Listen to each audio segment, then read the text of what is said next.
días, bienvenidos a nuestro panel sobre regulación de las redes sociales para América Latina y bajo la influencia de los modelos de Europa y Estados Unidos, organizado por la Fundación Global Democracia y Desarrollo.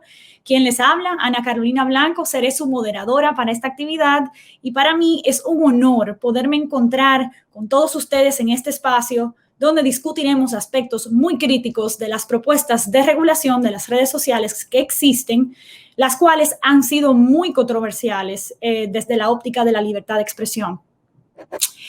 Es propicio iniciar con las palabras introductorias a cargo de Elina Cruz, directora del Centro de Investigación de la Comunicación de Funglode, quien lleva más de 20 años desarrollando iniciativas en el área de la comunicación en esta institución y precisamente nos resaltará la importancia que tienen estas actividades en la alfabetización mediática, en especial la digital. Bueno, bienvenido en nombre del Centro de Investigación de la Comunicación de Funglode. Lina María Cruz tiene la tarea aquí de asumir tareas de investigación en el ámbito de la comunicación y las redes sociales, por consiguiente, son uno de los grandes focos de investigación. Ana Carolina ha tenido la iniciativa de compartir este conversatorio, que se lo agradecemos en el alma, como ciudadanos y como profesionales del ámbito de la comunicación. Tenía una nota aquí que quería compartir con ustedes y es una certeza que tenemos todos como usuarios personales y productores de contenido para instituciones. La mayoría de las personas tienen escasos conocimientos sobre lo que implica compartir, publicar opiniones, imágenes y un largo etcétera en las redes sociales. Asistimos al uso intensivo de plataformas sobre las que no tenemos conocimientos cabales. Por eso agradecemos esta conversación y los excelentes aportes que ofrecerán especialistas invitados. Más adelante haré algunas preguntas con las pautas que me trace Ana Carolina. Bienvenidos desde Santo Domingo. Muchas gracias, Elina. Es importante recalcar que estamos transmitiendo en vivo por YouTube Live y también nos visitan unos expertos desde España, en Europa y desde Argentina y también expertos aquí en la República Dominicana, donde en esos países también se está transmitiendo. Ciertamente, Elina, como acabas de plantear, es necesario que los usuarios tengan conocimientos sobre las implicaciones que tienen las redes sociales y sobre todo las regulaciones que posiblemente las rijan, pues se han vuelto herramientas indispensables en la distribución de todo tipo de contenido. ¿Por qué estamos haciendo este tipo de eventos? Porque obviamente las redes juegan un rol central en nuestra sociedad y más aún lo que hemos vivido en esta pandemia del COVID-19, pero las plataformas se han vuelto muy poderosas. Los algoritmos que utilizan para promover pueden también silenciar voces y no necesariamente saben mitigar los daños de las voces que silencian. Entonces, necesitamos ver también el modelo de negocio que tienen, la recopilación masiva de datos que le permiten también hacer difusiones que pueden ser informaciones falsas y conductas dañinas. Es por eso necesario pensar en una regulación.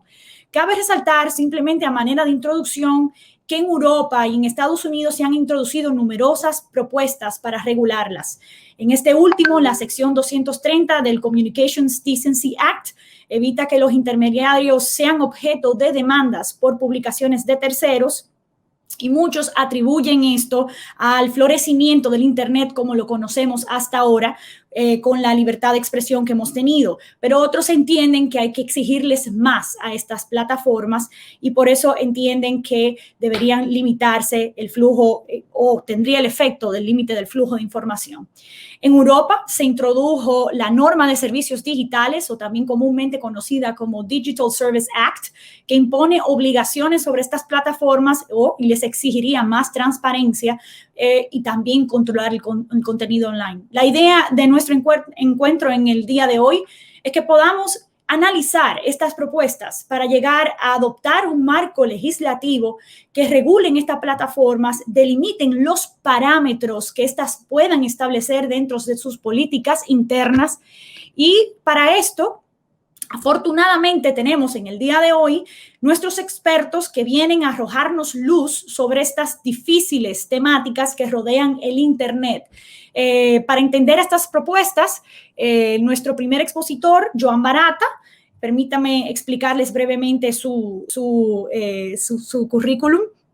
Es un abogado experto internacional en libertad de expresión, libertad de información, regulación de medios y comunicación. Se desempeña como asesor en organizaciones internacionales, ONGs, gobiernos, cámaras de legisladores, reguladores en la mayoría de las regiones del mundo, incluyendo África, Asia y América Latina. El profesor Barata es asociado al programa de regulación de plataformas del Centro de Políticas Cibernéticas de la Universidad de Stanford.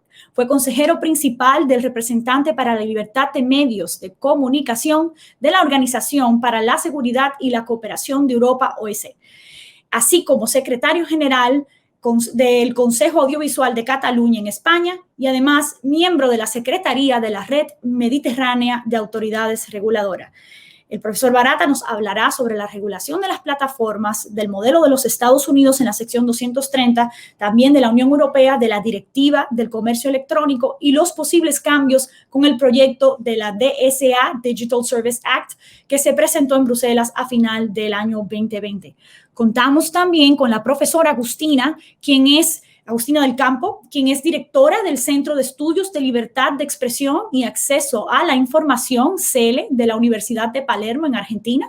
Es abogada y magíster de Derecho Internacional con especialización en Derechos Humanos de la American University Washington College of Law. Es miembro del grupo de expertos en libertad de expresión de la Universidad de Columbia en Nueva York y profesora de grado y posgrado de Derecho Internacional de los Derechos Humanos y Derechos Humanos e Internet en la Universidad de San Andrés y Palermo. Tiene una amplia experiencia en la formación de derechos humanos, particularmente en lo que se refiere a la libertad de expresión, prensa en el sistema interamericano y cuenta con numerosas publicaciones en esta temática. La profesora Agustina nos hablará de los estándares interamericanos en materia de protección de la libertad de expresión online, en materia de regulación y la responsabilidad de los intermediarios. Finalmente, en nuestro panel contamos con el profesor Nanfi Rodríguez, quien es abogado, periodista y profesor de Derecho Constitucional y Administrativo de la Universidad Autónoma de Santo Domingo, de la Universidad Nacional Pedro Enríquez Ureña. Realizó maestrías en Derecho Constitucional y Administrativo por las Universidades de Castilla-La Mancha y Salamanca. Es especialista en Derechos Humanos por la Washington College of Law y es autor también de varias obras sobre el tema de libertad de información y libertad de expresión.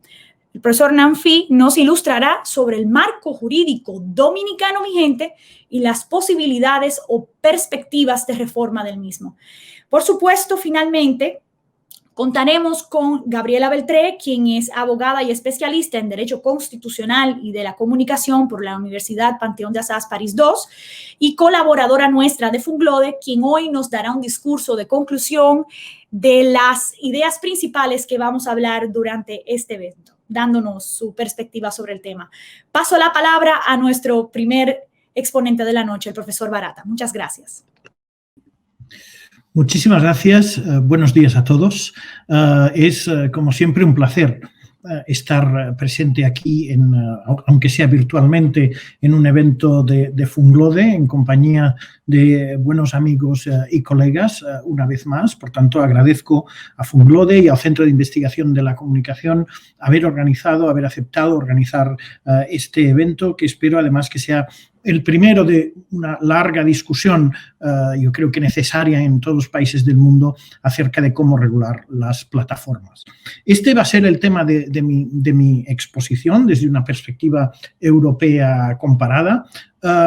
Por tanto, es importante destacar de entrada que no voy a tratar el tema más amplio del ejercicio de la libertad de expresión en Internet, ¿no? Ahí yo creo que es necesario recordar que el Consejo de Derechos Humanos de Naciones Unidas ya ha dicho que los derechos humanos se protegen tanto en línea como fuera de línea. Por lo tanto, la libertad de expresión se ejerce dentro de Internet y fuera de Internet, y tenemos que verla de la misma forma en términos de protección y también en términos de límites. En lo que me voy a centrar yo es en la regulación de unos actores que juegan un papel fundamental en la forma como a través de Internet se expresan ideas y opiniones, de la forma como a través de Internet se circula la información. Y estamos hablando de las plataformas de intermediación, es decir, aquellas plataformas, sobre todo las plataformas de alojamiento de contenidos, que permiten por parte de unos usuarios,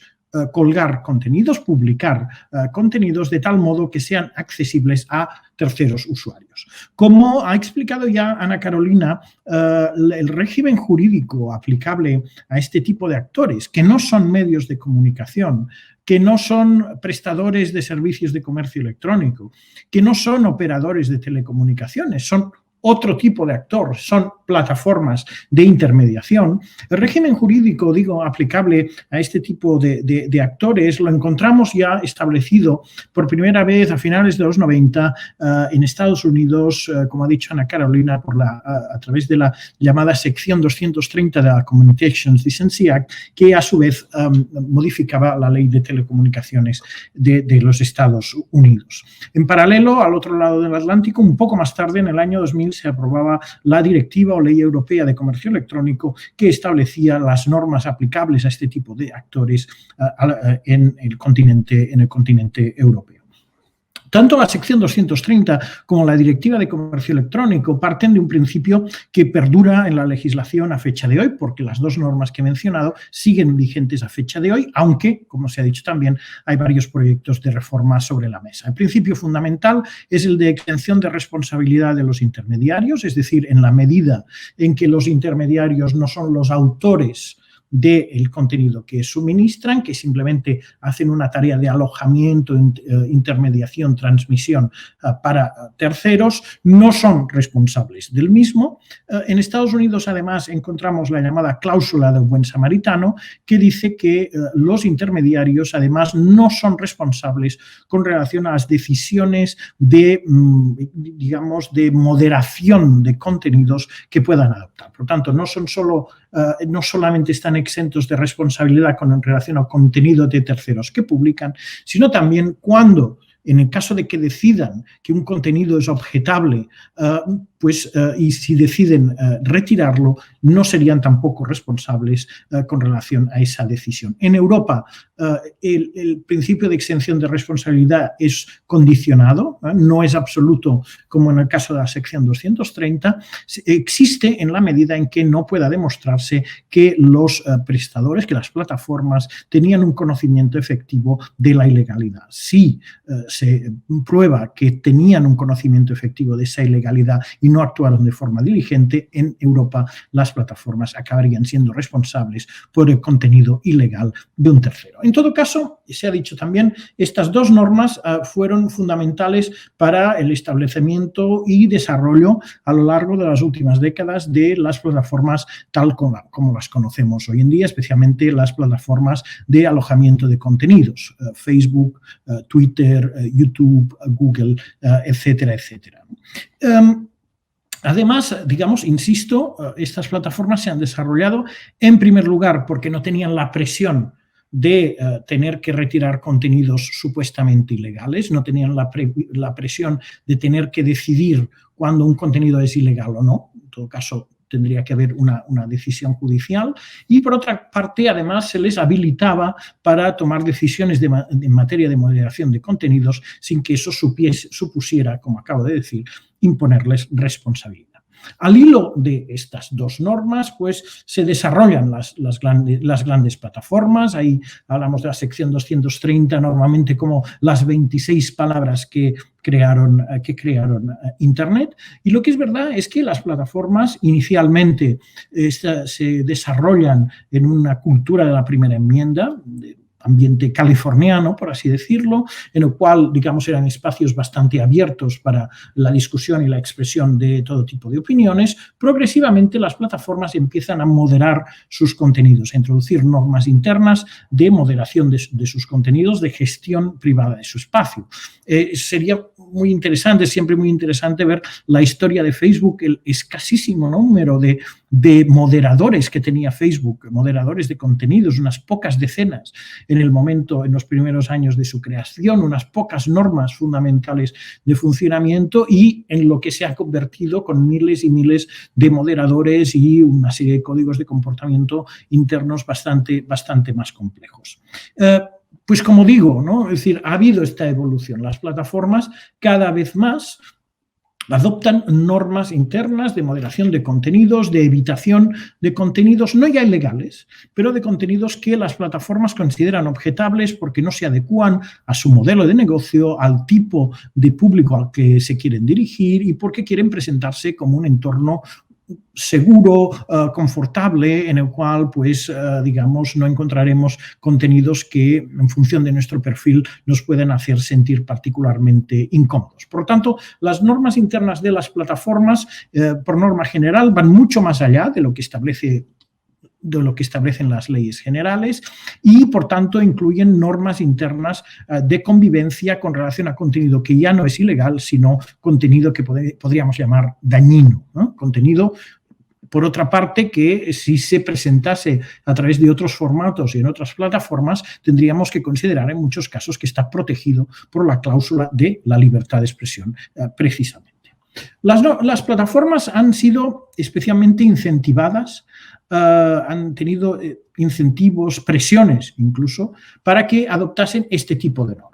Al menos y particularmente en Europa. Ha habido en Europa esta especie de moto político que decía las plataformas tienen que hacer más, ¿no? Hay muchos contenidos indeseables en las plataformas. Recuerdo contenidos quizá indeseables, pero no por ello necesariamente ilegales. Los estados, sobre todo la Unión Europea, bajo la amenaza de una regulación más intensa de las plataformas, han forzado a estas a adoptar mecanismos internos de moderación de contenidos, de respuesta inmediata, de dar a los usuarios la posibilidad de señalar contenidos cuestionables, el progresivo despliegue de mecanismos de inteligencia artificial que permitirían eliminar contenidos cuestionables en cuestión de segundos, justo en el momento en el que se publica, etcétera, etcétera, de tal modo que incluso se ha llegado a una paradoja, ¿no?, en la que las plataformas se encuentran en medio, ¿no? Tenemos, por un lado, estados, determinado tipo de organizaciones que dicen las plataformas no hacen lo suficiente, ¿no?, y todavía hay contenido indeseable, contenido dañino en las plataformas, y por otro lado tenemos organizaciones, un número importante de organizaciones que defienden la libertad de expresión, que dicen las plataformas censuran, las plataformas retiran demasiados contenidos, controlan demasiado lo que decimos, y las plataformas tendrían que tener un poder no tan intenso de limitación de contenidos. Por tanto, las plataformas se encuentran un poco en esa paradoja de la doble presión entre el hecho de que tienen que hacer más para evitar determinado tipo de contenidos que ciertos sectores sociales consideran dañinos y otros que dicen que las plataformas se han convertido en un poder censor incontrolado y que, por lo tanto, habría que reducir esa capacidad que tienen de moderar contenidos, ¿no? En ese contexto encontramos después la legislación de los estados, ¿no? Aparte de, por ejemplo, en Europa, aparte de la directiva europea, de la ley europea, encontramos la legislación y el ejercicio de la autoridad por parte de los poderes del Estado, ¿no? Es un mito el hecho de que las plataformas actúan en un espacio transnacional aislado o separado de la ley. Las plataformas actúan en territorios regulados e incluso podríamos decir que las plataformas están sujetas a regulaciones distintas en función del territorio en el que se encuentren sus usuarios, ¿no? Es decir, vemos constantemente cómo las autoridades de Alemania, de Francia o de cualquier otro país del mundo en un momento dado dirigen a Facebook, a Twitter, a YouTube el requerimiento de que retiren un contenido.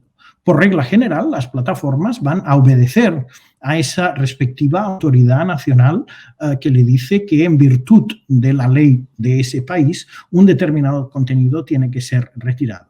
¿Por qué van a tener la tendencia a obedecer? Primero, porque forma parte también de los argumentos de las plataformas, es decir, nosotros obedecemos las leyes nacionales, ¿no? Pero segundo, porque si no obedecen a este tipo de requerimientos, las plataformas corren el riesgo en muchos ámbitos de verse bloqueadas, filtradas y que sus usuarios no puedan acceder a las mismas en un determinado territorio, como vemos en muchos casos. Además, incluso puede suceder que las autoridades nacionales, en el caso de que una determinada plataforma no obedezca un requerimiento judicial, incluso por arbitrario que sea, por autoritario que sea, si no obedecen pueden encontrarse que el representante de la plataforma, quienes tengan una oficina de esa plataforma en ese país, pueden incluso encontrarse arrestados por parte de las autoridades por no obedecer un requerimiento judicial. Por tanto, es verdad que hay, digamos, aquí podemos ver muy claramente un fenómeno que puede llamarse el de la fragmentación de Internet. Los estados no renuncian a legislar la forma como los contenidos online se distribuyen en cada uno de los países y concretamente los estados de toda naturaleza, democráticos y autoritarios, tienen la tendencia, los jueces, de enviar requerimientos a las plataformas porque entienden que un determinado contenido es contrario a la legislación de ese país concretamente. Claro, las plataformas dicen, nosotros obedecemos la legislación nacional. Obedecer la legislación nacional significa obedecer leyes democráticas, pero en muchos casos significa también obedecer leyes autoritarias. Aquí la plataforma se encuentra ante el dilema de o bien, digamos, resistirse y proteger una cierta idea de la libertad de expresión, pero entonces, si ese es el caso, tendrá que aceptar quizá que esa plataforma acabe siendo bloqueada o resulte no accesible desde el país en concreto. Por tanto, ahí tenemos un dilema evidente que las plataformas tienen. Por tanto, hemos hablado de normas internas de la plataforma, estamos hablando de leyes que a nivel nacional pueden afectar al comportamiento y la forma como las plataformas distribuyen contenidos, pero también tenemos los estándares internacionales. Agustina del Campo va a hablar de los estándares internacionales, de los estándares interamericanos. Existen además pues, los estándares universales de Naciones Unidas que tienen una determinada concepción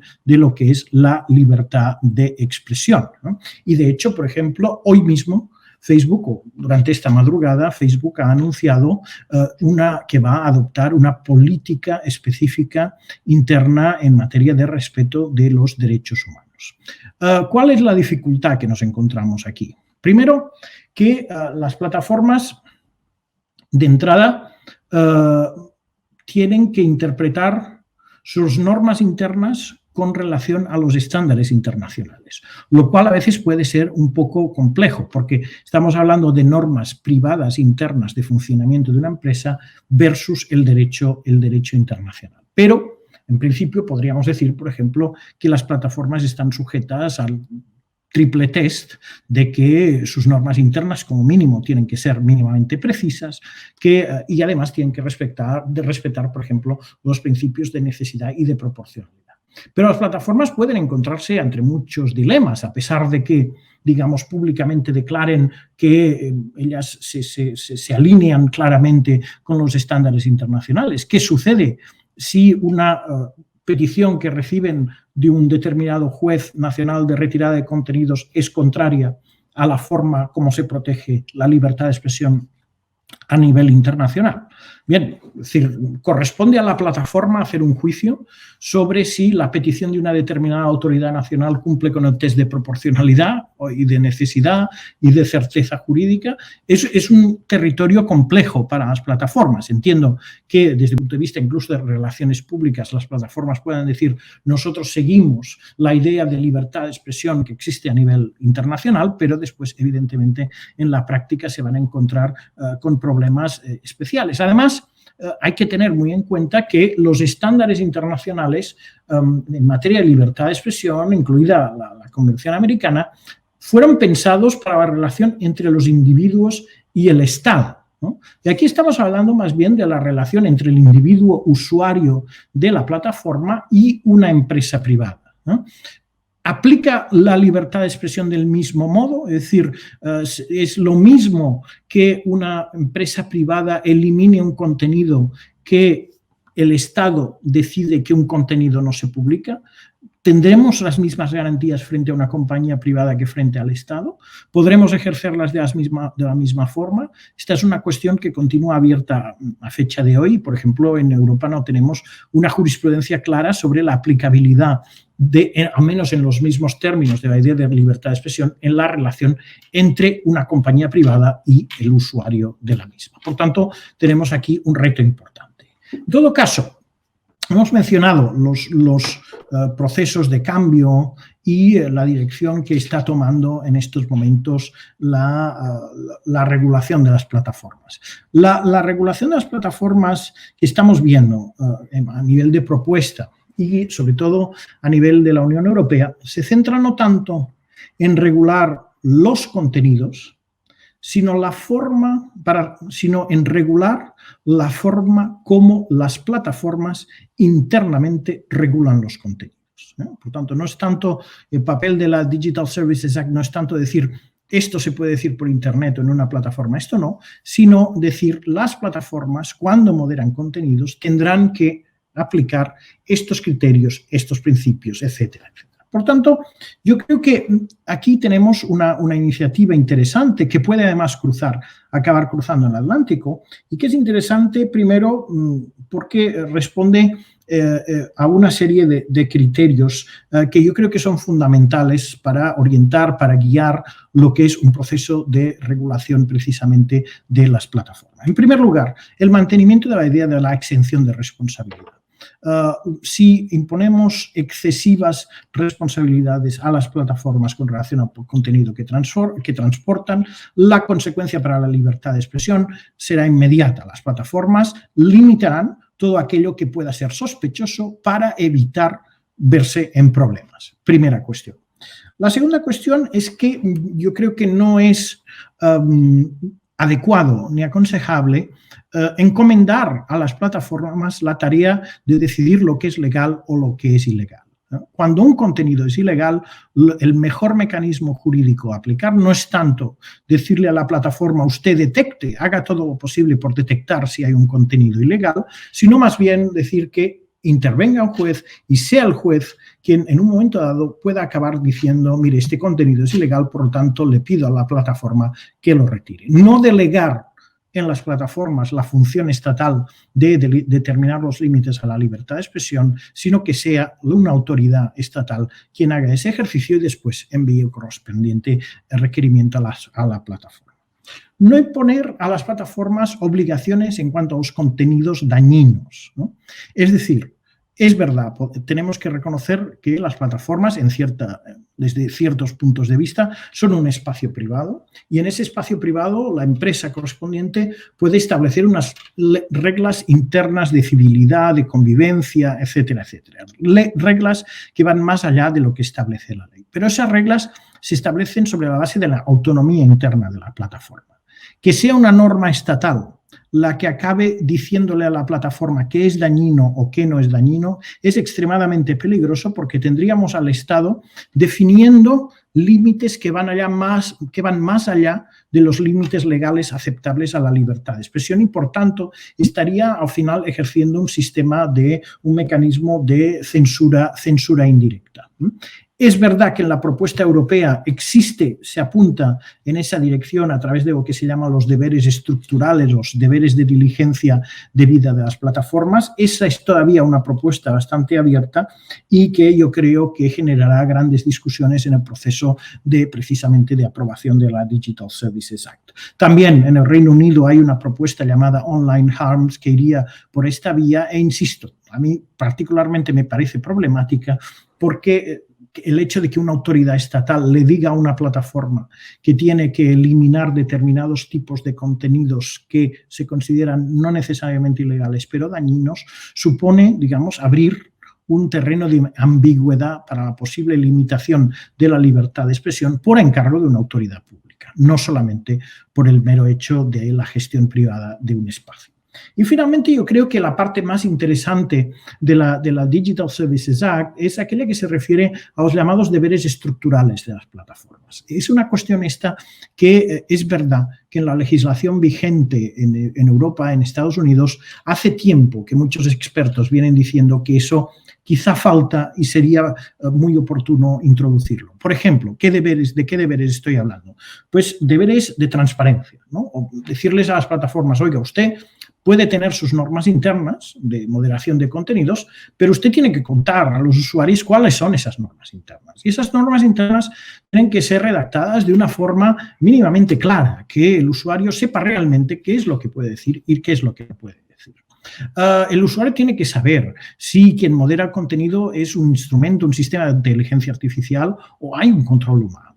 El usuario, los usuarios en general tienen que saber qué porcentaje de los contenidos acaban siendo retirados, cuáles, por qué motivos, cuántos requerimientos reciben las plataformas de autoridades estatales. Toda esa información que ahora las plataformas ya suministran, pero de forma estrictamente voluntaria, yo creo que sería interesante introducirla como hace la DSA en Europa en una norma como obligación. Los deberes, por ejemplo, de dar a los usuarios la posibilidad de recurrir, de apelar una decisión interna de la plataforma. Creo que eso también es una necesidad. La necesidad de que, por ejemplo, cuando la plataforma retira un contenido, le diga al usuario por qué lo ha hecho, cuál es el motivo, qué norma interna se ha violado y qué mecanismos están a disposición del usuario para cuestionar esa decisión, ¿no? Ese es otro deber de carácter estructural interno muy interesante. Y la posibilidad, por ejemplo, de que se establezcan mecanismos de resolución extrajudicial de conflictos que puedan existir entre los usuarios y las plataformas. Es en este contexto en el que ha emergido, por ejemplo, la propuesta que quizá han oído hablar de ella, del Facebook Oversight Board de Facebook, ese comité de sabios independiente que en principio, en última instancia, tendría la capacidad de determinar, ¿no?, si una decisión de Facebook en materia de contenidos es aceptable o no.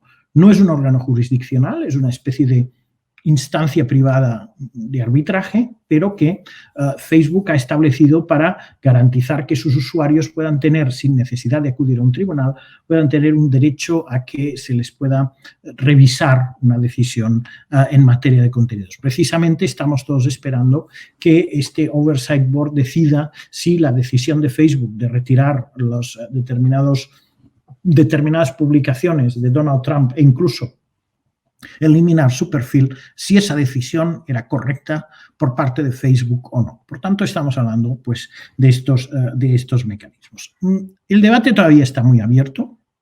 Yo quiero insistir en el hecho de que la norma europea, como acabo de señalar, la propuesta europea, tiene algunos elementos particularmente interesantes, sobre todo en cuanto a esos deberes estructurales a los que me acabo de referir.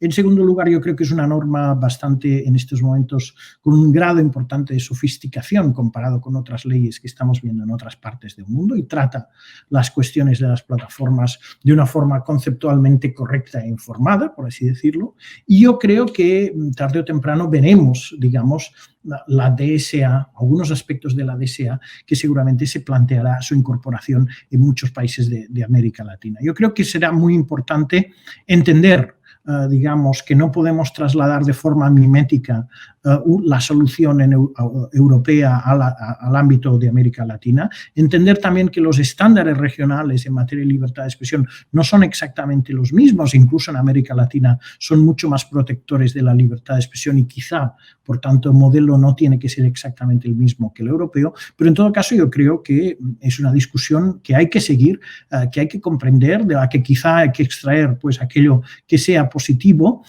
y en todo caso lo que también es evidente es que estamos solamente a las puertas, acabamos de empezar, digamos, 2 décadas después de la sección 230, 2 décadas después de la Directiva de Comercio Electrónico, un gran debate, un nuevo gran debate sobre la regulación de las plataformas en un momento en el que, evidentemente, a diferencia de hace 20 años, las plataformas, pues, ocupan un lugar central en nuestra esfera pública y, por tanto, es lógico que por parte de los gobiernos se plantee si la legislación vigente es suficiente o hay que introducir algunos cambios. usuarios. Estas son algunas breves reflexiones generales y sobre todo pensando en el modelo europeo para que podamos abrir un debate. Yo espero también que en el ámbito dominicano pues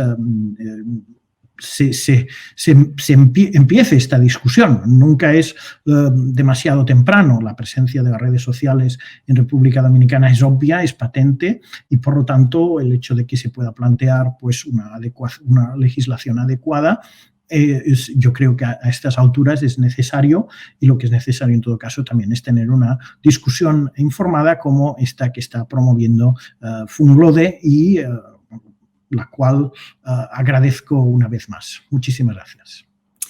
Pasamos inmediatamente con la profesora Agustina del Campo. Muy bien. Primero, muchas gracias por la invitación. Un placer compartir con ustedes esta mañana. Bueno, lo que Joan contó cuenta un poco el contexto general en el cual esta conversación se da y la importancia de la conversación, ¿no? A mí quizá lo que me gustaría hacer es dos cosas. Primero, contar un poquito cómo estamos viendo la tendencia regulatoria en América Latina, o sea, cómo se inserta toda esta conversación en América Latina y qué tipo de cosas estamos viendo en los proyectos de ley que afloran en nuestra región y enmarcar esas propuestas en los estándares interamericanos de libertad de expresión que Joan mencionó y que tienen algunas características como muy puntuales y muy distintivas del régimen europeo e incluso del régimen de Naciones Unidas. Nosotros tenemos dos instrumentos que quizá me gustaría referenciar al principio de la charla. Uno es un observatorio legislativo donde desde hace algunos años ya estamos monitoreando el desarrollo de propuestas legislativas y de legislación en materia de libertad de expresión y donde la idea era, sobre todo, ver cómo la regulación de Internet impactaba estándares de libertad de expresión que en nuestra región, como ustedes saben, tardamos un tiempo en asentar. Nos pasamos los 90s y quizá la primera década del 2000 litigando todavía algunos temas muy básicos de acceso a la información, de criminalización de la expresión y demás. Temas que en algunos estados se han solucionado y se ha avanzado mucho, y en otros, los menos diría, todavía quedan resabios de regulaciones muy restrictivas de la libertad de expresión e incompatibles con estándares del sistema interamericano. Y una segunda iniciativa que también me gustaría compartir con ustedes es una iniciativa nueva que empezamos el año pasado en mayo y que lo que hace es monitorear el desarrollo de términos y condiciones de servicio de las tres principales plataformas, redes sociales donde vemos más injerencia del debate público en América Latina. O sea, son Twitter, Facebook y YouTube, y lo que estamos haciendo es monitorear en tiempo real cómo van modificándose esas normas, cómo esas normas de autorregulación van respondiendo al contexto, a las cosas que van sucediendo en distintos puntos del globo, con una mirada particular en América Latina para ver justamente cómo termina de verse todo el escenario de regulación y autorregulación del contenido, de la expresión en nuestra región. Una primera observación de los proyectos de ley que uno ve desde 2012 hasta acá. En 2012, entre 2008 y 2012 empiezan a aparecer las primeras regulaciones que hablan explícitamente de Internet en nuestra región. Y empiezan con una visión muy positiva de Internet, con un optimismo que reflejaba en parte el espíritu que tenían normas como la Directiva de Comercio Europeo que mencionaba Joan o la CDA 230. De ese optimismo queda poco y nada. A partir de 2013, principios de 2014 con las revelaciones de Edward Snowden, después en 2016 con Cambridge Analytica y los escándalos que se fueron sucediendo en materia de redes sociales, sobre todo. Lo que empezamos a ver a nivel global, pero en América Latina, con cierto ahínco, son un montón de proyectos de ley muy reactivos al contexto. Les voy a poner un ejemplo argentino que creo que puede servir para ejemplificar esto. En algún momento, hace un par de años largos, no sé si recuerdan el escándalo sobre un juego online que aparentemente promovía el suicidio entre adolescentes. Habían sido algunos los casos, en Argentina no había ningún caso de suicidio de adolescentes y tampoco el juego era tan masivo. Ahora, sin perjuicio de esto, surgieron por lo menos 2 proyectos de ley tendientes a criminalizar el desarrollo de juegos online que promovieran o incentivaran o pudieran generar instancias de promoción del suicidio. Este ejemplo me sirve para mostrar el tipo de el clásico típico reactivo que uno ve en la legislación o en las propuestas legislativas que estamos viendo en América Latina. Es cierto que a nivel global, como decía Joan, estamos viendo una demanda social cada vez más grande por reaccionar ante lo que se percibe como espacios poco regulados. Esto que decía Joan, este mito que mencionaba Joan. Existe una falsa concepción de que Internet no está regulada, que Internet no tiene reglas, que por el hecho de ser el ciberespacio, que fue como originariamente quizás fue concebido como un espacio sin reglas, este manifiesto que en algún momento fue o sirvió de guía a los pioneros de Internet, pues sirvió para alimentar este falso mito de que en Internet no hay reglas, no hay leyes aplicables. Este falso mito de que en Internet no hay reglas y ni aplican las leyes, cuando la visión optimista de Internet empieza a caerse y empieza a promoverse una visión mucho más pesimista de Internet, Internet como la cloaca del mundo, Internet como ese espacio donde cualquiera puede lastimar, ofender, calumniar, promover discurso de odio, discurso discriminatorio, sin ningún tipo de consecuencia. Esta visión pesimista de Internet, en conjunto con esta falsa concepción de que en Internet no hay reglas, generan un combo bastante particular a nivel global y en nuestra región en particular, donde empiezan a florecer proyectos de ley donde uno ve sobre todo dos cuestiones particularmente problemáticas. Una suerte de tecnosolucionismo, esta idea de que los estados a través de la regulación de Internet pueden solucionar problemas sociales muy arraigados, problemas de discriminación estructural, problemas de discurso de odio, problemas de desigualdad, que a través de la regulación del discurso en redes sociales uno puede abordar este tipo de problemáticas. Y esto uno lo ve por ejemplo, en el proyecto de México, ahora en el último proyecto de ley del Senado mexicano, donde uno ve cierto tecnosolucionismo, cierta ambición de que a través de la regulación del discurso en redes sociales uno solucione problemas mucho más estructurales o mucho más de fondo que existen en todas nuestras sociedades, ¿no? Por otro lado, un revisionismo de estándares de libertad de expresión, que es lo que nos preocupaba cuando creamos el Observatorio Legislativo. Veíamos que surgían en la región múltiples proyectos que lo que planteaban era reabrir discusiones sobre calumnias e injurias, sobre el balance de privacidad y libertad de expresión, sobre estándares que la Comisión Interamericana y la Corte Interamericana en su jurisprudencia tienen, por suerte, bastante bien aceitados, bastante bien asentados, y nos llevó varias décadas a sentar esos principios y esos estándares. y modificar o llegar a legislaciones que fueran sólidas en la protección de la libertad de expresión en nuestro continente. Entonces, lo que veíamos era que florecían proyectos de ley que pretendían revisar de alguna manera estos estándares que están desarrollados en nuestro marco interamericano.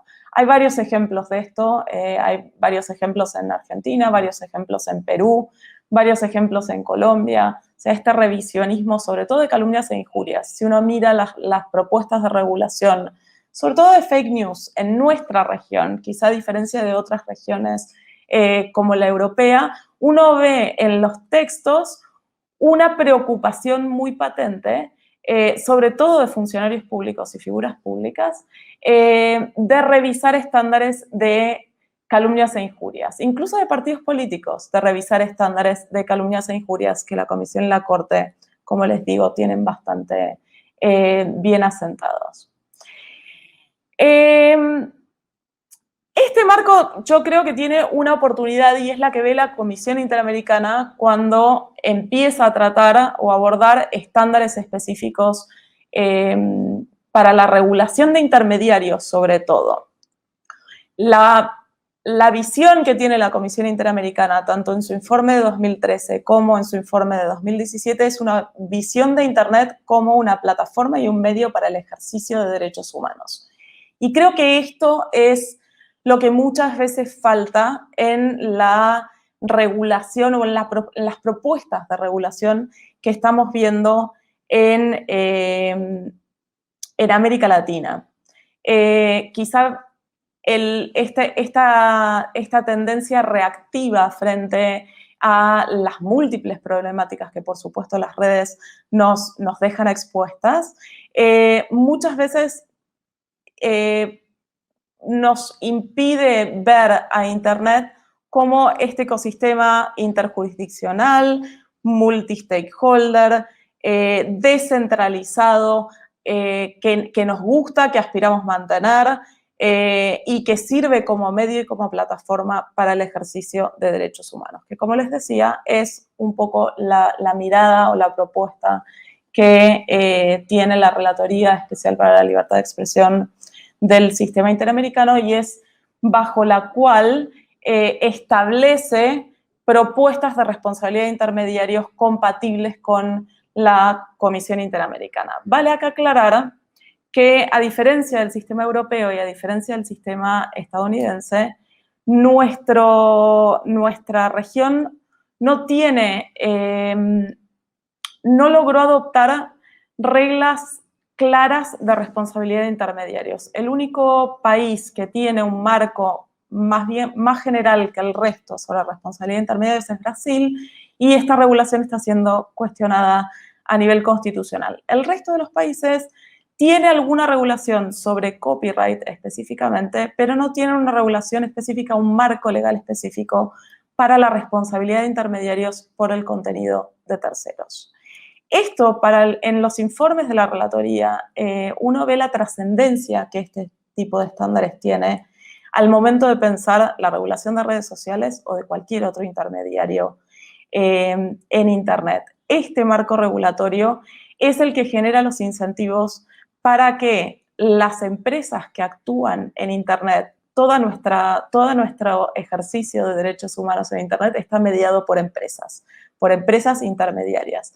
Estas empresas responden a incentivos legales y de otro tipo. Los de otro tipo, Joan los mencionaba, también mencionaba algunos incentivos legales que se dieron en Europa. Quizá el principal incentivo legal es el marco de responsabilidad de intermediarios por el contenido de terceros.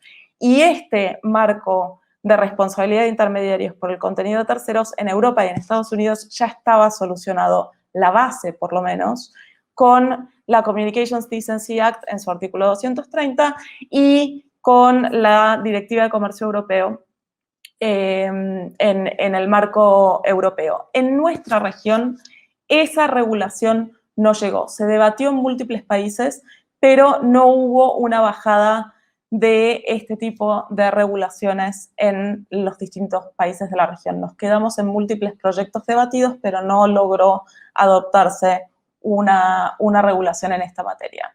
Quizá por eso, porque esa base no está, las propuestas regulatorias que estamos viendo en América Latina parecen o podrían en su impacto ser más problemáticas. Y quizá de ahí también la importancia de reforzar que la DSA en Europa mantenga este principio al momento de promover la adopción de este tipo de regulaciones en otros foros parece particularmente importante.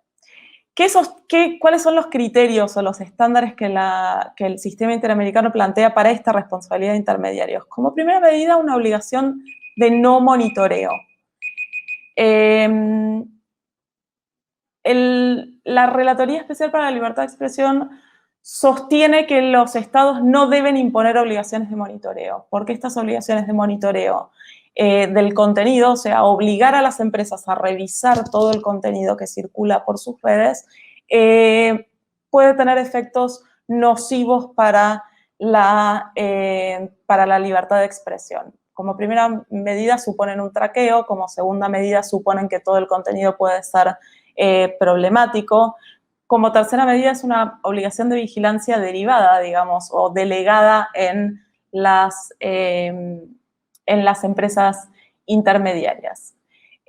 Por otro lado, establecen que las empresas no deben tener responsabilidad por el contenido de terceros, que las responsabilidades de los terceros ya están claramente marcadas en cada uno de los regímenes legales que vemos en nuestros países. Cuando uno mira la regulación del discurso ya tiene límites en cada uno de nuestros países. Lo que dice la relatoría es que las empresas intermediarias no deberían ser consideradas responsables por el contenido de terceros. ¿Por qué? Porque el bloqueo de contenidos, porque la bajada de contenidos debería ser absolutamente excepcional y porque los estados deben generar un marco que permita a las personas desarrollar y ejercer en libertad su libertad de expresión. Y para que eso suceda, pues tiene que haber un marco que fomente que la expresión circule y no un marco que fomente que la expresión sea revisada, controlada y monitoreada por un tercero que puede ser considerado responsable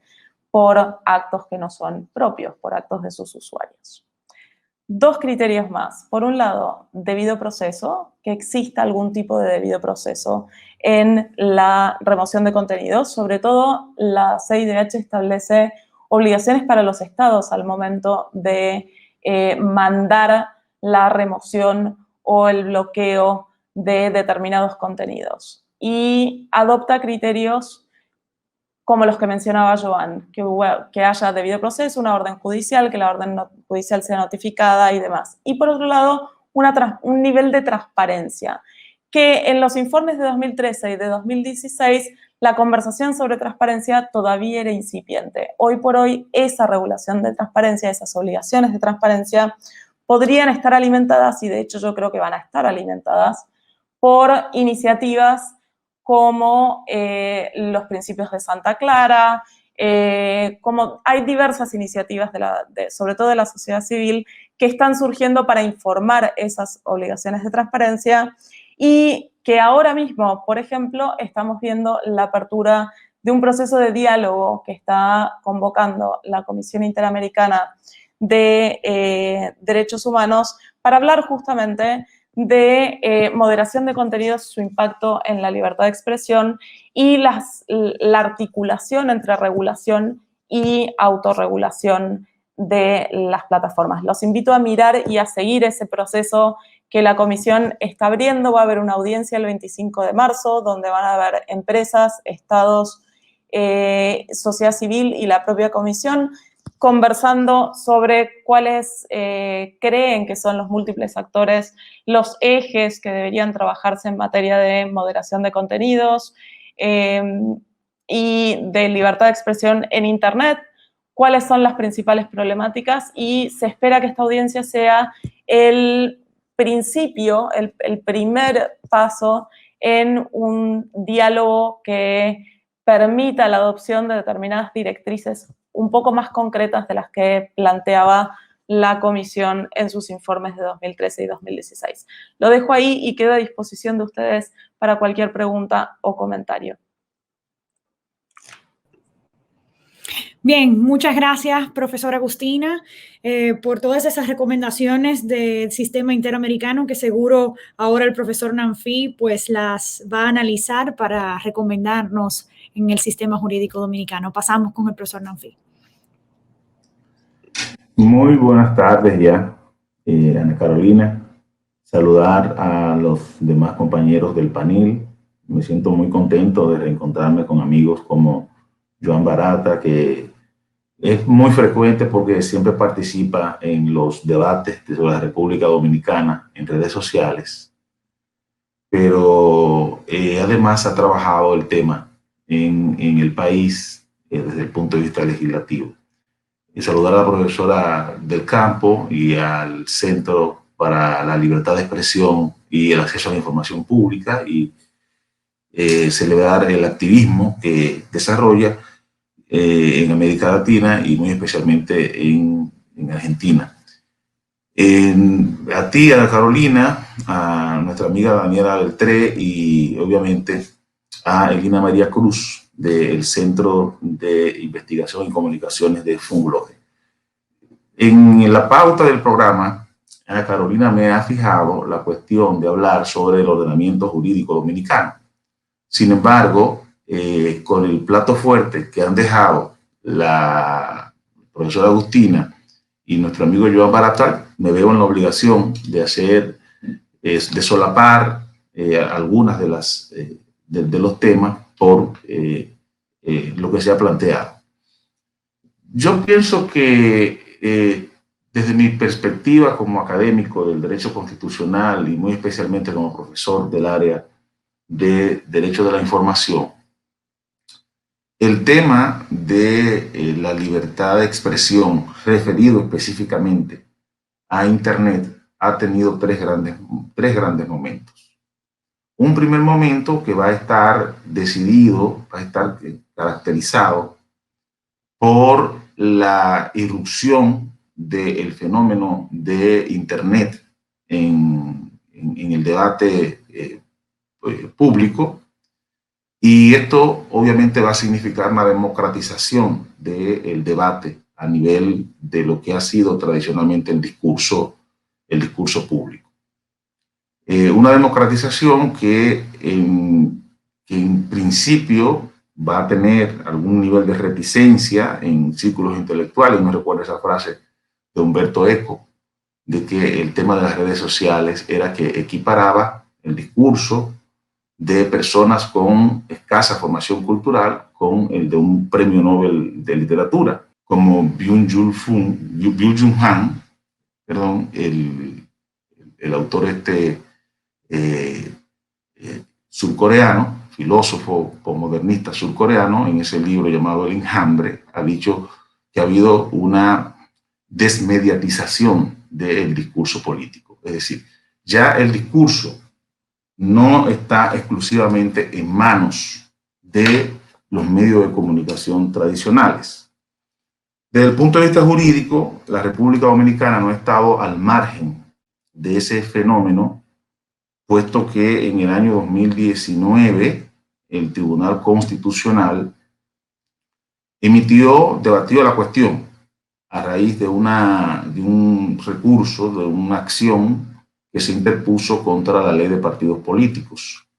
Y lo que dijo el Tribunal Constitucional en ese momento fue que las redes sociales se han convertido en los únicos espacios accesibles para que una masa significativa de ciudadanos pueda exteriorizar su pensamiento y recibir opiniones e informaciones, lo cual ha motivado que el discurso político deje de ser dirigido por el Estado o por los profesionales de la comunicación a través de los medios tradicionales, provocando una deliberación verdaderamente pública, plural y abierta sobre los temas de interés general. Obviamente, esa democratización del discurso político también trajo en ese primer momento muchas inquietudes referidas a la protección de derechos individuales, muy especialmente los derechos de la personalidad, lo referido al honor, lo referido a la intimidad, lo referido a la propia imagen. En ese punto, entonces, se va a dar un giro hacia un segundo momento, que diría yo que es el que estamos viviendo actualmente y que está relacionado con el riesgo o las inquietudes que se ciernen sobre la emergencia en redes sociales de discursos que tienen que ver con temas migratorios, discurso de odio, muy especialmente también el peso de las redes sociales en los procesos electorales. Entonces, se van a plantear una serie de cuestiones, tanto desde el ámbito público como desde el ámbito de las propias plataformas. Y la respuesta, tal vez de mayor calado, mayor impacto, ha sido esta de la autorregulación o la moderación de contenido, como se le ha llamado en Europa, con los desafíos que implica para la libertad de expresión, unas redes sociales que han sido pensadas como un modelo de negocio y no como un modelo, digamos, de garantía de libertad de expresión.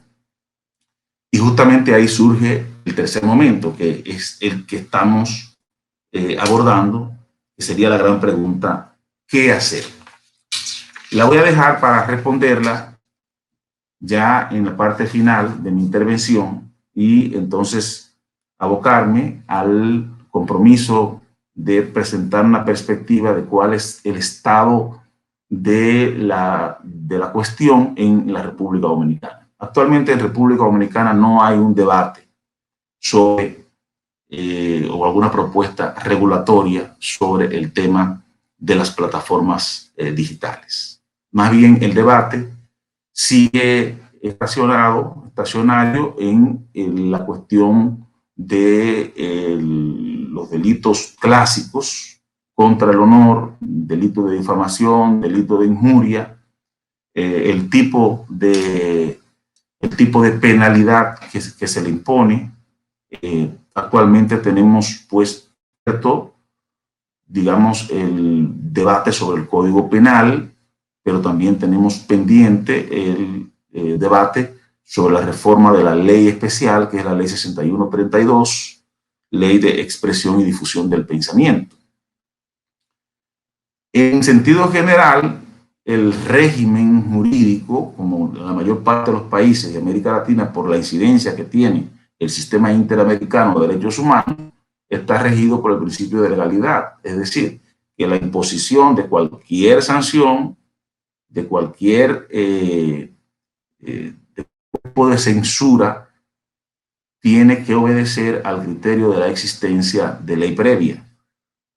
Y que no solamente eso, sino que las restricciones que se den en torno a la libertad de expresión no solamente deben obedecer al principio de ley previa, sino que también deben obedecer al principio de responsabilidades ulteriores. Es decir, no pueden existir políticas preventivas de control de la libertad de expresión, sino que hay que permitir el desarrollo del derecho fundamental a la libertad de expresión y posteriormente la autoridad judicial establecer entonces el tipo de responsabilidades que se puedan derivar del exceso en el ejercicio de la libertad de expresión.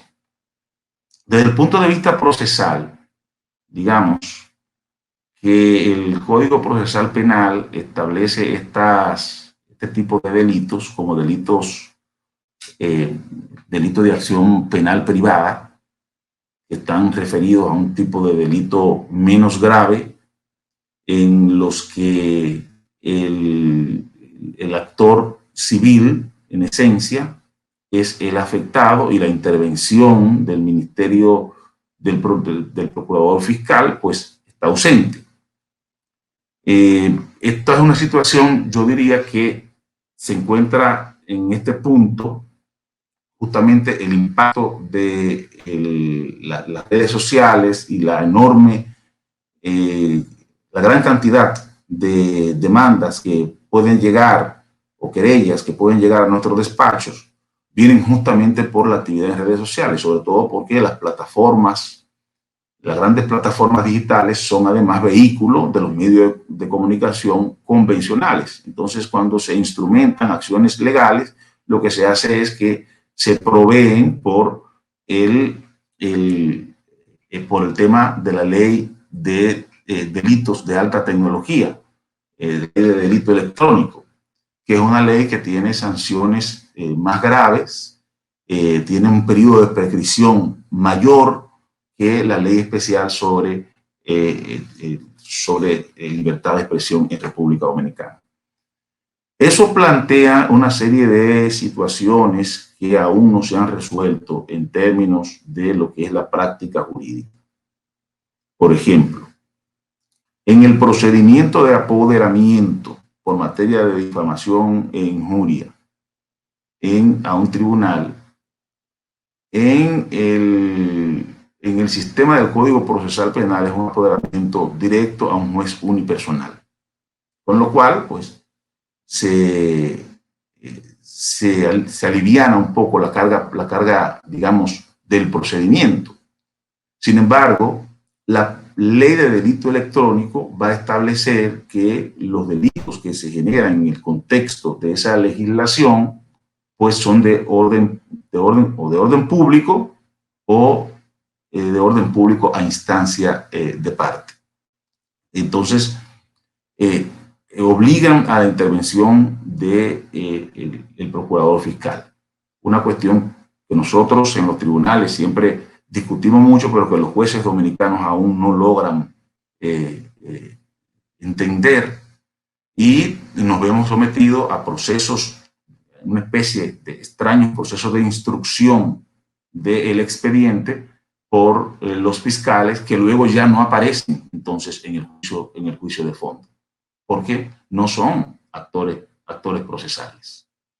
También el tema, como dije, de la prescripción, es decir, en la ley ordinaria, en la ley especial, ley 6132, la prescripción es de 2 meses, y en la ley de delito electrónico la prescripción es mayor. La prescripción, como parte del debido proceso, es una garantía del imputado. Entonces, lo que nos vemos es con prescripciones que son mucho más largas y que agravan la situación procesal de las partes. Ya respondiendo un poco este tema de la gran pregunta, la gran interrogante que se abre con todo este debate, ¿qué hacer? Y pienso que es la cuestión fundamental. Yo diría que el país se encuentra en una posición favorable para propiciar una reforma que pueda incluir todo este debate de la regulación o el tema de la autorregulación o la corregulación de las plataformas, como se ha estado discutiendo. Hoy en la prensa dominicana se publica, por ejemplo, que el Instituto Dominicano de las Telecomunicaciones, Indotel, que es el órgano regulador del sector de telecomunicaciones, y que aunque actualmente no tiene, digamos, un peso específico en el tema de contenidos, porque su ley se dio en un contexto esencialmente en que se buscaba regular prestadores finales de telecomunicaciones, lo cierto es que el Indotel está abocado a una reforma de su ley, que es del año 1998, para la implementación del 5G, de la televisión digital, que debe entrar en el año 2022, y readecuar todo el Plan Nacional de Banda Ancha. En ese contexto también tenemos pendiente la reforma de la Ley 6132, Ley de Expresión y Difusión del Pensamiento, una vieja ley francesa que fue copiada en República Dominicana a raíz de la caída de la dictadura de Trujillo, como un decreto ley en 1962, y que ha sido objeto de una serie de reformas por la vía pretoriana, sobre todo a través del Tribunal Constitucional, por iniciativa de organizaciones de la sociedad civil, como la Fundación Prensa y Derecho, que dirigí durante un tiempo, que obtuvo alrededor de 5 o 6 sentencias importantes que definieron el contexto de la libertad de expresión en la República Dominicana. Pero también hay iniciativas que están relacionadas con esfuerzo del poder público. El presidente Leonel Fernández, cuando ejerció la presidencia de la República, designó varias comisiones tratando de propiciar lo que él llamaba un código de la comunicación. Y esos esfuerzos se quedaron sobre la mesa. Es decir, habría que retomarlo ya en este contexto del impacto de las grandes plataformas y todo este debate sobre la moderación de contenidos. Lo mismo que la ley de delito electrónico, ley 5307, que está pendiente de una reforma para adecuarla a las situaciones actuales. ¿Cuál debe ser, entonces, el presupuesto básico que un proceso de reformas pues debe cumplir? Yo creo que propiciar un diálogo lo suficientemente amplio entre actores de la sociedad civil, actores públicos, operadores y usuarios, para producir una legislación que tenga a la vista este fenómeno, este y otros fenómenos, pero muy especialmente este fenómeno que plantea una serie de interrogantes aún que no se logran responder ni en las sociedades desarrolladas, sobre cómo morigerar el tema del control de las grandes plataformas de contenido, todo este tema de moderación de contenido. Hay quienes hablan de una policía privada de contenido.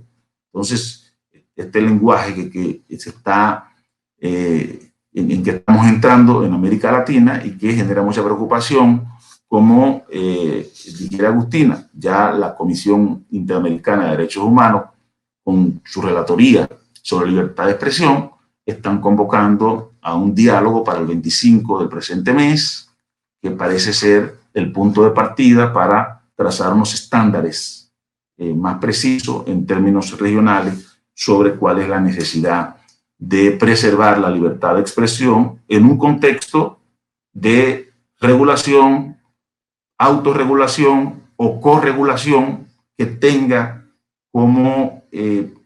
como paradigma esencialmente los estándares internacionales del derecho internacional de los derechos humanos. Lo otro que creo importante, fundamental para cualquier proceso de reforma, es que los usuarios, que han sido los grandes protagonistas de las redes sociales, tienen que construir un espacio de contrapeso frente a las plataformas y frente al propio Estado. Es decir, los usuarios nos debemos organizar a través de entidades, organizaciones de sociedad civil y construir, no perder ese espacio de contrapeso en unas redes sociales que son justamente el producto de la democratización del debate y de la presencia de los usuarios en el debate público. Aquí lo dejo. Gracias al profesor Nanfi y a todos los ponentes que nos han deleitado hoy con sus experiencias. Definitivamente hemos visto las dificultades que tendrá si se llega a adoptar, si autorregulación, si regulación de las redes sociales mediante leyes, si estas políticas internas tomarán los estándares internacionales externos que van a afectar lo que se maneja dentro de las plataformas y definitivamente también las influencias que puedan tener fuera de las plataformas, los comportamientos que tengan dentro de esas plataformas, es realmente un desafío. Hablamos sobre las amenazas a la libertad de expresión y también tomamos en cuenta en la participación del profesor Barata, que me llamó mucho la atención, lo de la inteligencia artificial, sobre todo porque podrá jugar un rol importante en controlar los contenidos, ¿verdad? Eso sí, logra entender el contexto, esa inteligencia artificial y la cultura, porque varía de país en país. Quisiera, antes de pasar a nuestros participantes y a las preguntas que el público nos pueda tener, quisiera saber las ideas de ustedes, nuestros ponentes, dónde se encuentran sus ideas, dónde se separan. En este concreto caso, yo sé que ustedes hablaron de algunas recomendaciones en el caso de la profesora Agustina, tomando en cuenta el sistema interamericano, pero quisiera saber puntualmente qué les recomendarían a nuestros legisladores dominicanos si tuvieran que legislar sobre las redes sociales. En concreto, ¿tomarían en cuenta a las plataformas como simples intermediarios que se permite publicar todo, donde no se vea la libertad de expresión mermada? ¿O si se tomaría una posición más activa donde sí pudieran eliminar contenido? No sé lo que ustedes puedan opinar sobre ese respecto, pero en ese caso, ¿verdad? ¿Cómo sería esa moderación de contenidos y qué mecanismo de apelación ustedes recomendarían? Me gustaría escuchar sus opiniones al respecto. Puede iniciar quien quiera tomar la palabra. Pues si seguimos el orden, si quieren, seguimos el mismo orden y así lo hacemos más sencillo. No, yo creo que, en fin, de entrada, la posibilidad de que por parte de las plataformas se modere el contenido es una realidad. Y es una realidad de la que difícilmente podemos separarnos, ¿no? Es decir, es el actual modelo de negocio y es la realidad con la que tenemos que contar. Yo creo que lo fundamental sería una regulación que se centrase, como he dicho, en los aspectos más estructurales, es decir, que estableciese obligaciones de transparencia, obligaciones de rendición de cuentas, de apelación, etcétera, etcétera, y que esas obligaciones en un momento dado pudiesen incluso ser verificadas por parte de una autoridad. Lo que sí desaconsejaría es, digamos, imponer a las plataformas obligaciones de resultado en cuanto al contenido. Es decir, usted, plataforma, tiene la obligación de eliminar discurso del odio, tiene la obligación de eliminar desinformación, porque eso al final tendría un efecto muy negativo con relación a la libertad de expresión. Sí, por mi parte, primero coincido con Joan en las recomendaciones. Quizás una recomendación más estructural. A mí me parece que es importante que las discusiones sean abiertas, que se tomen el tiempo para discutir estas cuestiones. Lo que uno ve es una falta de conocimiento técnico de cómo funciona Internet, de cómo se configura este ecosistema. Y falta de conocimiento técnico está plenamente justificada. A ver, nuestros diputados y senadores no son especialistas en todos los temas que regulan.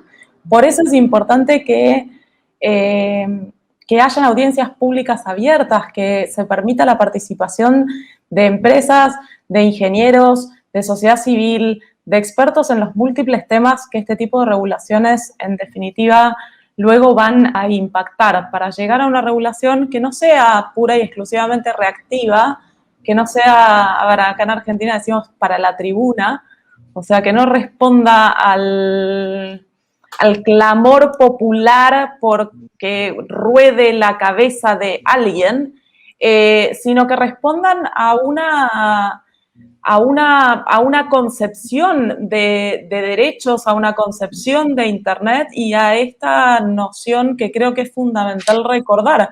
Internet como plataforma y como medio para el ejercicio de derechos humanos. Cualquier regulación que nosotros planteemos sobre Internet creo que debe tener presente esta base fundamental.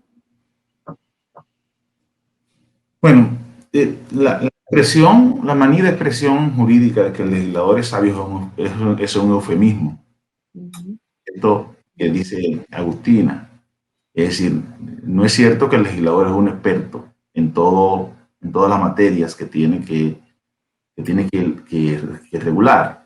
Por esa razón, yo concluía diciendo que lo más importante es que se produzca un debate lo suficientemente amplio, que incluya operadores, autoridades, sociedad civil, usuarios, que dé origen a una legislación que se tome su tiempo para el debate.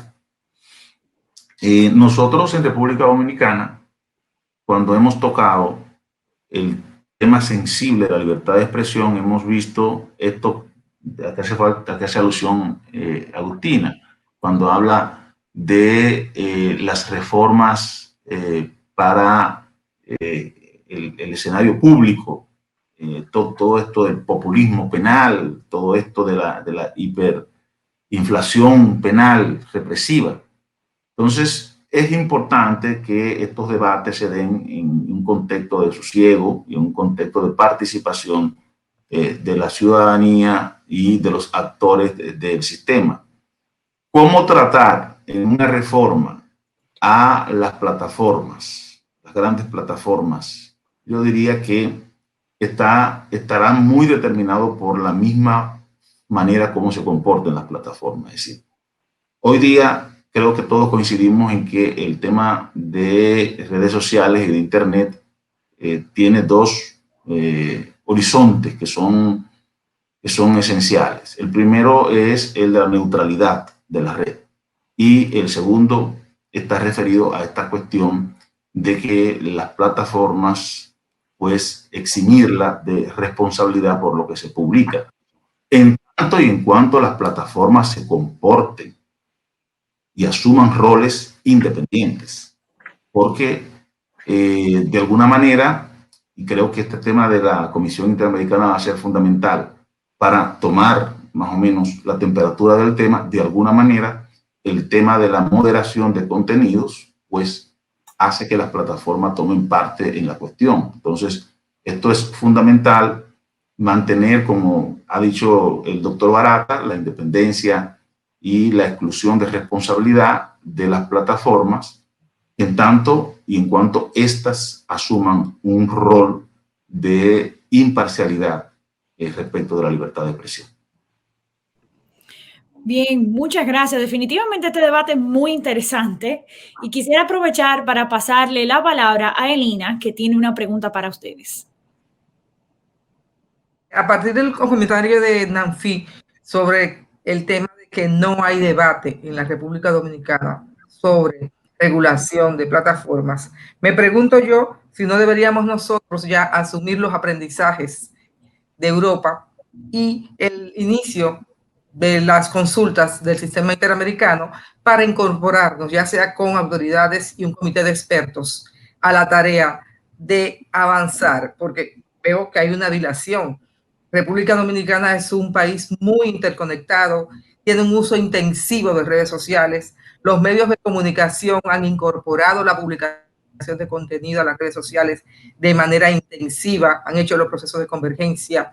Las personas, tenemos más de 9 millones, 10 millones de móviles, consumen contenido, crean tendencias regularmente por las plataformas. Hay mucho, vamos a decir, discurso de odio en República Dominicana a través de las plataformas. Se usa contenido de manera inapropiada, evidentemente. Hay poca formación digital. Vamos a decir que la alfabetización mediática es una tarea todavía en curso, por lo que ha dicho la UNESCO, pero aquí tenemos un retraso mayor. Entonces, me parece a mí que los aprendizajes ya de otros ambientes, otros países más desarrollados en la materia, podrían ya servir un parámetro para no partir de cero.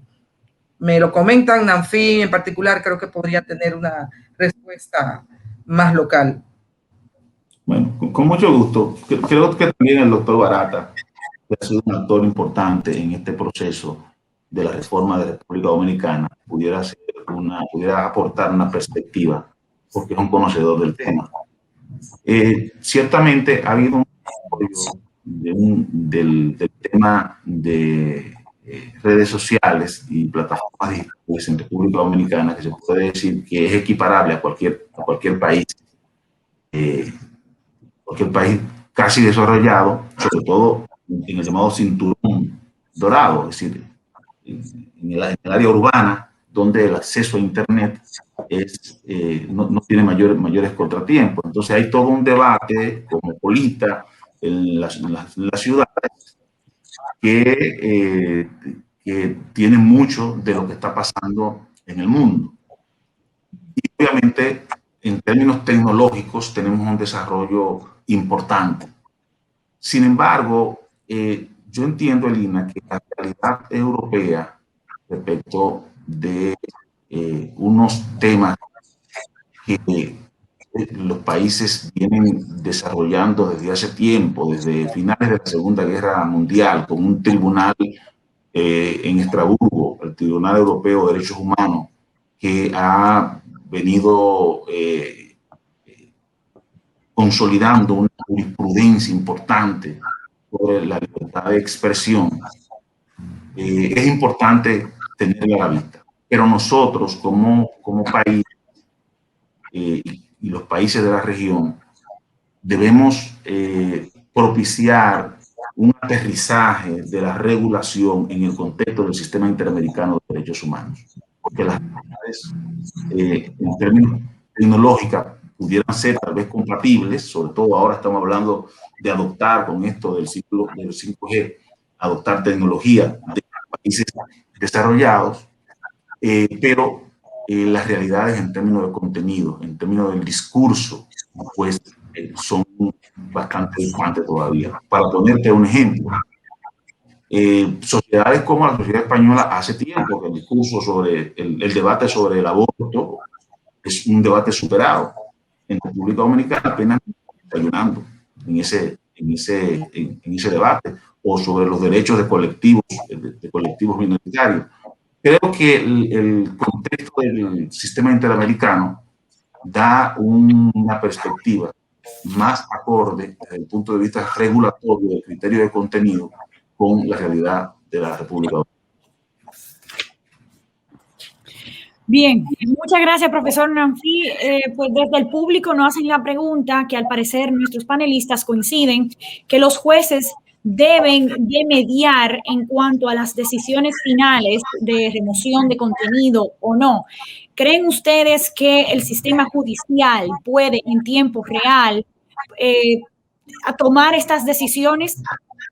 Si me permiten, yo creo que lo que hay que entender es que lo que hay que dejar a los jueces son las decisiones en materia de legalidad, no otro tipo de decisiones. Es decir, lo que no podemos es, digamos, pretender que cada vez que una plataforma toma una decisión en materia de remoción de contenido porque es contrario a sus normas internas de funcionamiento, ahí tenga que intervenir un juez, porque el número, los millones de decisiones de moderación de contenidos que se toman cada segundo, digamos, lo harían imposible. Por otra parte, el papel del juez es decidir sobre cuestiones de legalidad, cuestiones internas de aplicación de las normas internas de la plataforma, son cuestiones que las tiene que solucionar la plataforma. Es más, lo que es verdad también es que hay algunos casos, por ejemplo, en materia de contenido terrorista, en el que, debido a la gravedad de la publicación de determinado tipo de contenido terrorista, en estos momentos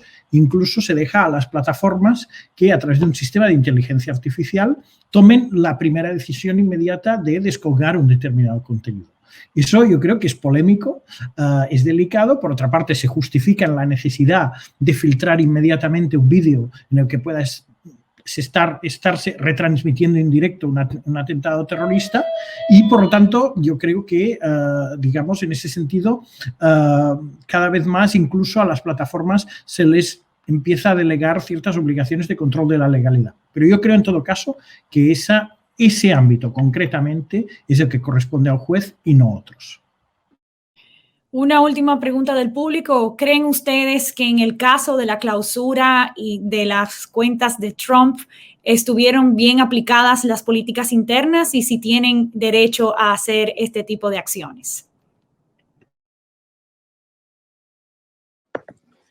Bueno, me toca a mí porque no hablé hasta ahora, así que me la autoatribuyo. Y aprovecho para agregar dos cosas a la primera pregunta que me pareció me parecen particularmente importantes.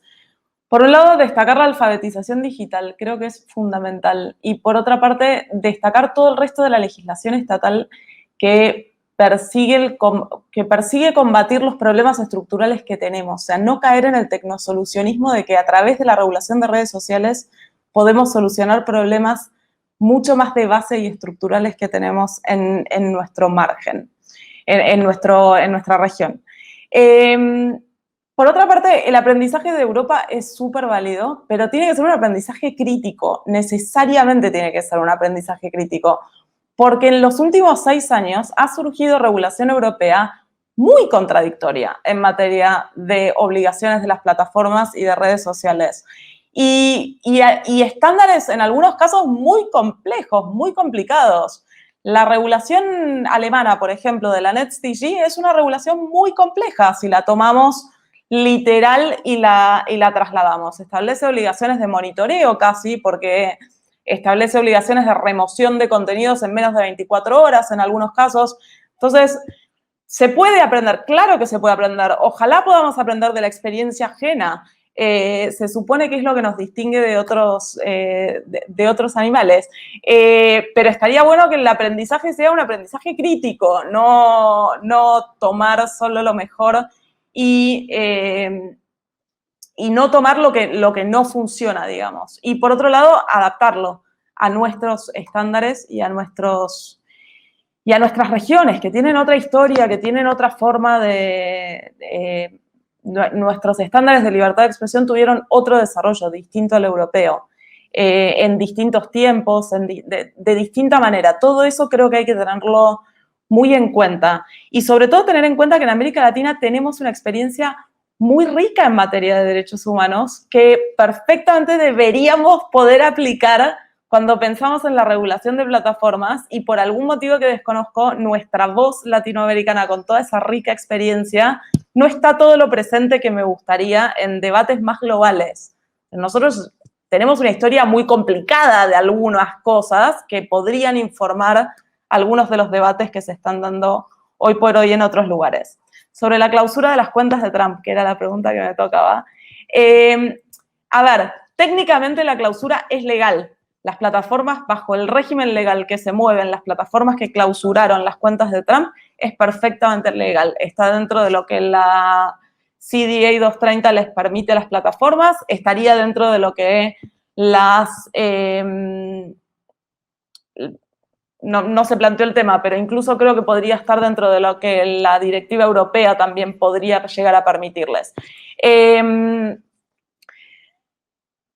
La discusión sobre la clausura de Trump, lo problemático de la clausura de Trump es que las normas, si uno mira los términos y condiciones de servicio el año pasado, fueron tantos los cambios y tan drásticos los cambios en las medidas que las plataformas estuvieron dispuestas a tomar.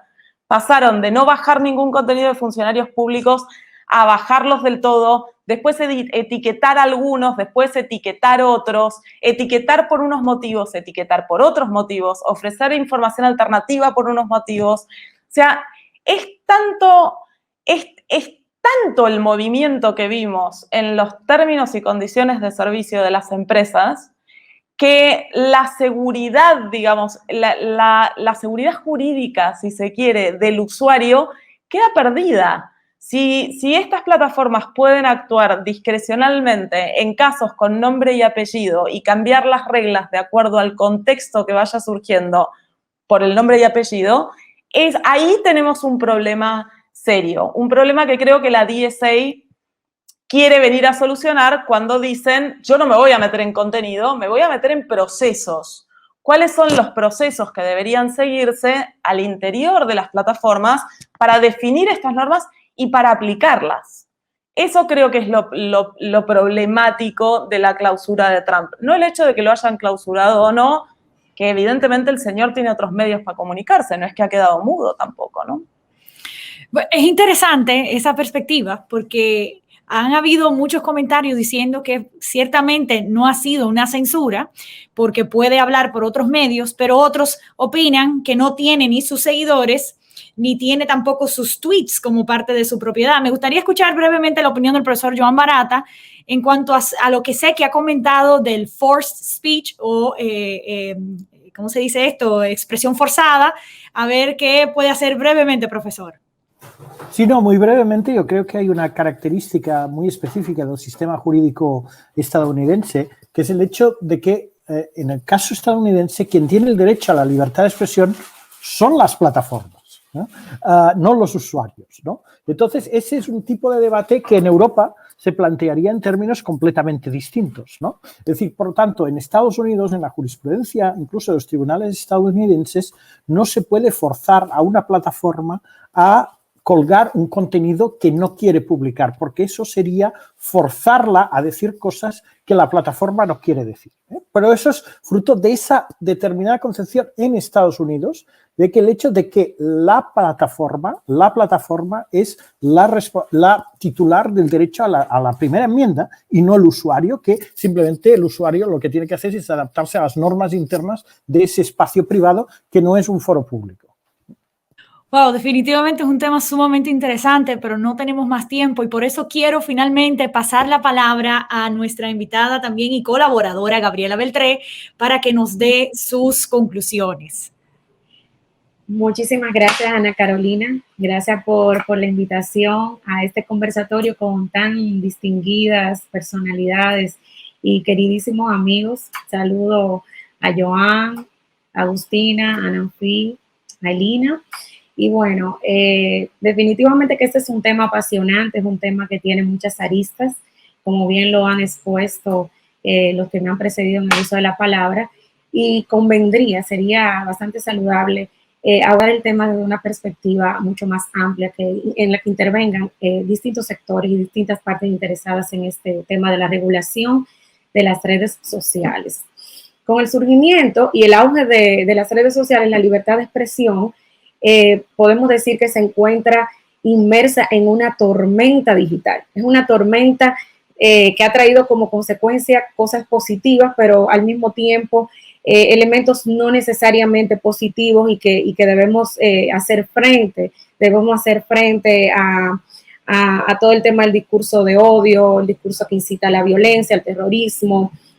En fin, es una tormenta que en cierto modo ha democratizado la comunicación y ha hecho material el hecho mismo de poderse expresar en un momento en que la comunicación estaba reservada para algunas personas en razón de su profesión o de su formación o de alguna licencia, de alguna autorización para poderse expresar. Ahora, hoy en día, cualquier persona, cualquier ciudadano puede comunicarse y lo puede hacer de cualquier modo, siempre amparado dentro de los principios de libertad, dentro de los estándares, por supuesto, de libertad de expresión. En un segundo lugar, podemos decir que esta tormenta digital ha traído como consecuencia la proliferación en tiempo real y, si se quiere, de manera simultánea y concomitante de un sinnúmero de violaciones a derechos de terceros, que puede ser derecho a la vida privada, derecho a la imagen, derecho a la protección de la invención, derecho de autor, la imagen, la integridad, la dignidad, el honor, y también violaciones como que ya entran dentro de lo que son fraudes, suplantación de identidad, manipulación de data, acoso, ciberacoso, como se conoce, y todo lo que tiene que ver con la discriminación y los distintos discursos, discurso político, discurso que incita al odio, a la discriminación, etc. Podemos decir que muchas cosas han comenzado a cambiar en el escenario internacional y eso se refleja lógicamente en el escenario local, en el escenario de la República Dominicana. Como bien indicaba el profesor Nanfi hace un momento, pues nosotros tenemos legislaciones que versan sobre la materia. No se trata de un escenario completamente carente de regulación, y eso también lo decía Agustina. Agustina decía, el Internet no es una esfera en donde todo es posible y nada es regulado. Sin embargo, debo decir que por mucho tiempo en el mundo y específicamente en República Dominicana, las redes sociales han sido concebidas como un espacio abierto, como una tierra de nadie en donde el usuario o el titular de una cuenta de redes sociales tiene todo el derecho o se siente en el derecho de expresarse sin ningún tipo de reparo, sin hacer observación a las limitaciones que impone cada derecho, de manera particular las limitaciones que han sido impuestas en el ámbito internacional y también en el ámbito nacional a esta libertad de expresión. Entonces, ellos podrían entender finalmente, estos usuarios, que han llegado al lugar precisamente donde escapan de toda suerte de fiscalización y de toda suerte de métodos coercitivos, ya que estas infracciones de comunicación, digamos que ellos entienden que los métodos que se aplican a las infracciones en materia de comunicación no alcanzan al medio digital. Definitivamente que nosotros debemos abocarnos también a trabajar estos textos legislativos, porque por mucho tiempo hemos tratado de dar respuesta a los conflictos que surgen en el ámbito de las redes sociales, valiéndonos de esquemas jurídicos, de normativas, legislaciones que habían sido pensadas anteriormente para dar respuesta a la problemática de las violaciones, de las infracciones en comunicación en los medios tradicionales, como la prensa, la radio y la televisión. No así del Internet, que es algo nuevo, es algo que tiene su naturaleza y que cambia de manera vertiginosa. Y ahí viene ya el otro elemento, que es que nosotros debemos trabajar un texto legal que permita, que permita enfrentar estos impedimentos que he mencionado, como trabajar con los mismos textos que se aplican no necesariamente al Internet y los actores que no necesariamente se encuentran en la competencia, en el conocimiento técnico para conocer y manejar el tema de la regulación de las redes sociales. Entonces, es una actividad, por tanto, completamente nueva, que tiene como principales elementos constitutivos la unicidad, la ubicuidad y la agilidad. De ahí que cambie de manera vertiginosa y que nosotros tengamos que pensar en una legislación que pueda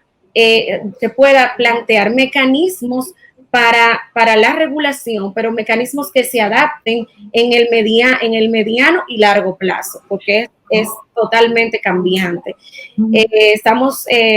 por ejemplo, en el Parlamento Europeo adoptó recientemente una directiva sobre servicios de medios audiovisuales, en donde le extiende el ámbito de competencia al Consejo, en caso, por ejemplo, de Francia, al Consejo Superior Audiovisual, le extiende la competencia para también regular no solamente lo que sucede, el contenido de la televisión y la radio, sino también el contenido de las redes sociales, caso de Facebook, caso de Amazon, caso de Netflix, entre otros. Entonces, muchas gracias, Gabriela, me parece súper interesante esas conclusiones que nos das. Ciertamente tenemos que pensar en el marco legislativo y creo que esta actividad ha sido un buen punto de partida, no solamente para todas las personas que nos ven, sino también para nuestros legisladores en este esfuerzo que hemos hecho desde la Fundación Global Democracia y Desarrollo con el Centro de Investigación de la Comunicación. Y queremos agradecer a nuestros panelistas, al profesor Joan Barata, a la profesora Agustina del Campo y al profesor Nanfi, por compartir con nosotros sus experiencias, y definitivamente ha sido un encuentro muy provechoso que se ha extendido más de lo que nosotros pensábamos y donde hemos aprendido muchísimo. Gracias a todos nuestros oyentes y los participantes, en concreto a ti, Gabriela, por tu participación, a Elina también de la Cruz por estar con nosotros, y para mí ha sido todo un honor. Muy buenas tardes a todos. Gracias.